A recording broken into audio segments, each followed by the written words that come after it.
إياك أن تنهزم وإياك أن تنساق وراء الآلة الإعلامية التي تروج أن المنظومة الصهيونية العالمية وإسرائيل قوة لا تقهر، وقامت باختراق الجانب الإيراني وحزب الله وقامت بالتفجيرات، وهنتكلم عن كل الكلام ده دلوقتي. ولكن خلي بالك إن على مدار تاريخ هذه المنظومة اتهزمت كتير، اتعطلت كتير. هدي لك مثال.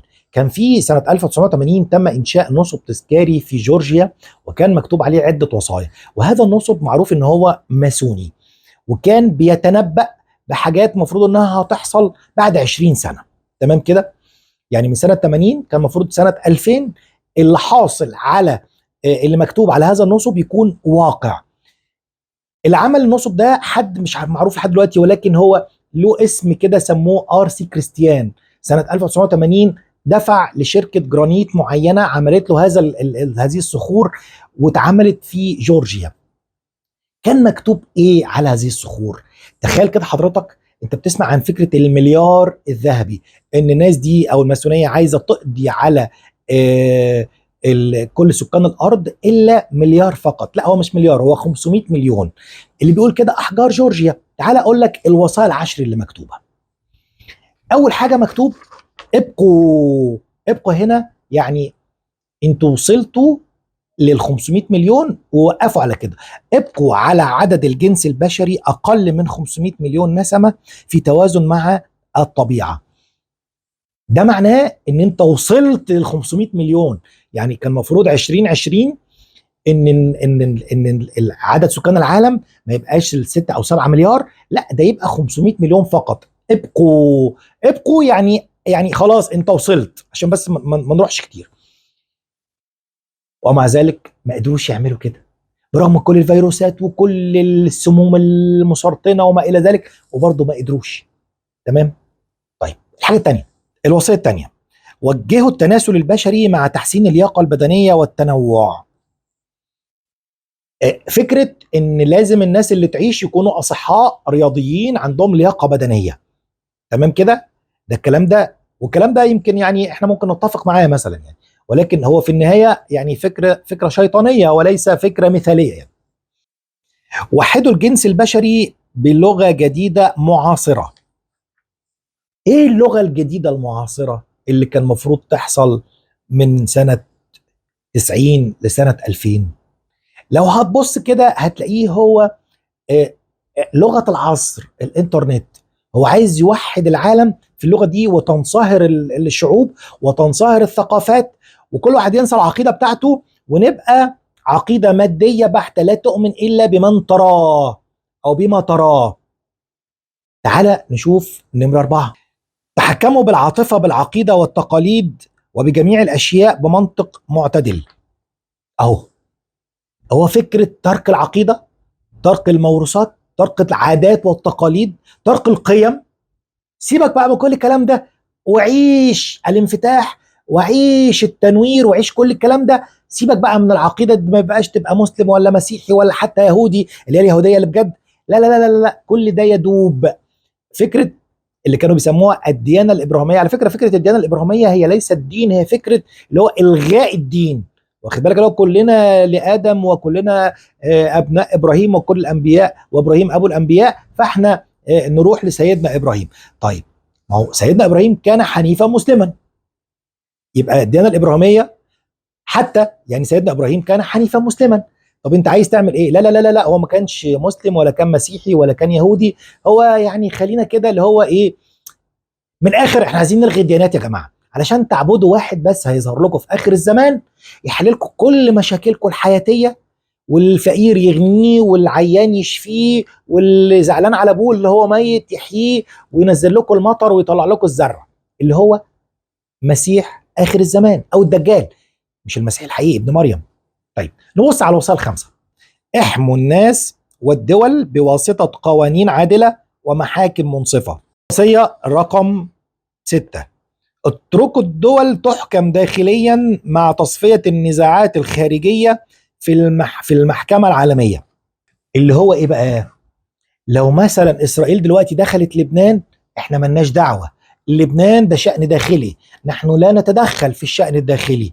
طب لبنان تعمل ايه؟ روحي محكمة العدل الدولية، اللي هو دخلي الموضوع في الثلاجة لحد إسرائيل ما تخلص.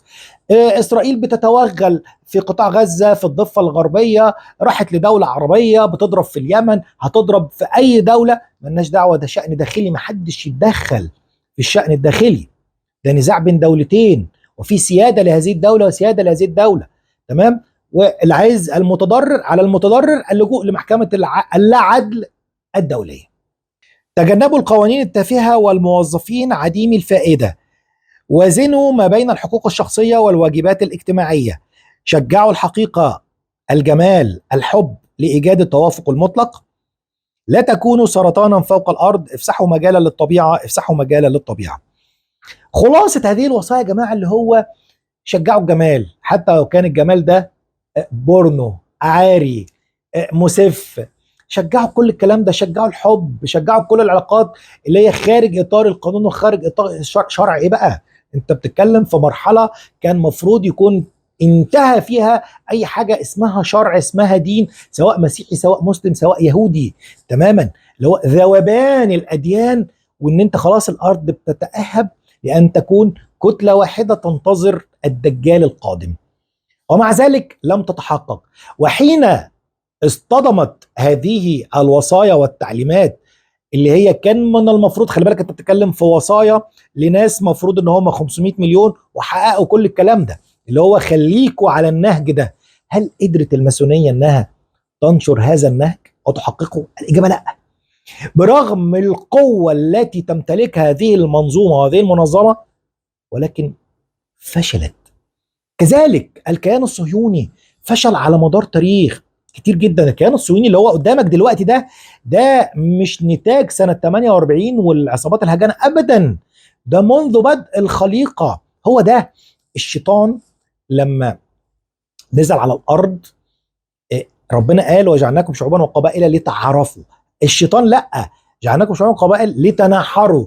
هو عايز المسيحيين ضد المسلمين وضد اليهود، واليهود ضد المسيحيين وضد المسلمين، وقتال ونزاع. على فكرة هو لا يحب المسيحيين ولا يعني يحب اليهود، برغم ان هم اقرب الناس ليه دلوقتي اللي هم الصهاينة تحديدا يعني، ولا بيحب المسلمين ولا غير المسلمين. واخد بالك؟ هو ما بيحبش كل ما هو بني ادم. تمام. ولكن هو ان عبادي ليس لك عليهم سلطان، فهو في النهايه ايه؟ ما يقدرش يخبطك انت ويصيبك، لا، يجيب بني ادم زيك يخبطك ويصيبك، فلا بد من التفرقه بين بني البشر. هو ده، يبقى هو ده الشيطان. اذا هذه المنظومه ليست بالقوه اللي تخليني اخاف واستسلم ابدا. قاوم، استمر في مقاومتك، وان هذا الكيان ايضا يعني ليس بالفزاعه الكبيره اللي هو بيصدرها لنا. اخترق الجانب الايراني، وارد، وحصل على مدار التاريخ، وكان هناك خيانات في عهد صلاح الدين، كانت الخيانات معلنه، بل كان رؤوس بعض امراء الدوله كانوا خونه مع اليهود ومع الصليبيين ومع المغول، ومع ذلك لم تسقط الدوله ولم تهزم الدوله.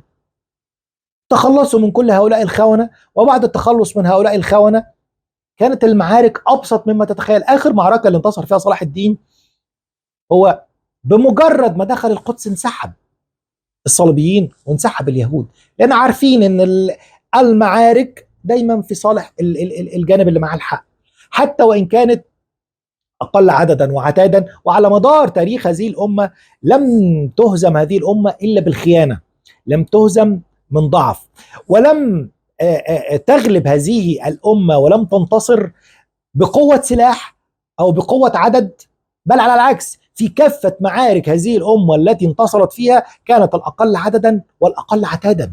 اقروا التاريخ يا جماعة اللي هم عايزين يمحوه، اقروا التاريخ قبل ما يزيلوه، واذكروا الجغرافيا وحطوها في عينيكم كده وركزوا فيها قبل أيضا ما يزيلوا كل هذه الحدود التي رسمت. ومع ذلك هم يعيدوا رسم الخريطة من جديد. لذلك هذه الأمة لابد أن ألا تنهزم. إياك والهزيمة، وإياك أن تكون منهزم أبدا. اختراق الجانب الإيراني وارد، اختراق حزب الله وارد، وارد جدا من جواهم ومن رؤوس أنظمة هذه الأجهزة وهذه، وبالفعل كلام يعني، وهنتكلم في الموضوع ده قريب عن هذا الموضوع. أحمدي نجاد صرح إن مدير وحدة مكافحة النشاط الصهيوني هو عميل، كلام واضح يعني. طيب